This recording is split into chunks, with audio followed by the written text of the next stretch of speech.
ملګرو وی چې یو کس په 2.5 روپو باندې مچردانی واخیسته نو په لاره کې تکولو شوه، بیا د بندېدو چل نه ورتلو، نو مجبورن یې ورله سوزکۍ په 2.5 روپو باندې ونیوله. نو مچردانی قیمت څومره و؟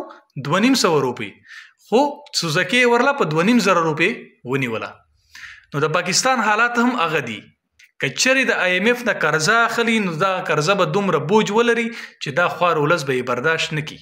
دا به داسې وي لکه مچردانی ته چې په 2.5 روپو باندې سوزکۍ نسی.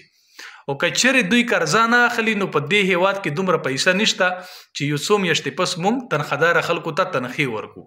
نو چې چاته تنخې مونږ بندو هغه خلک لیونیان نه دي چې دوی ډیوټیانې کوي.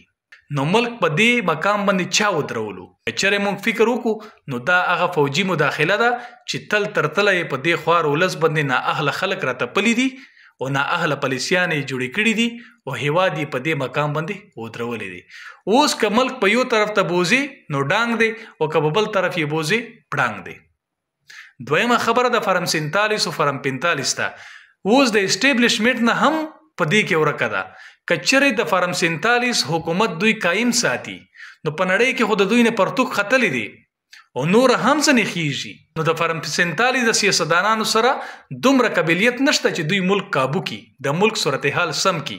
او که چېرې دوی د فرم 45 کسان راولي د فرم 47 ول ختموي نو مخکې ورنه پرتوک ختلو بیا به ورنه پوره جامې وځي. الله دې زموږ په ملک باندې رحم وکړي. مننه.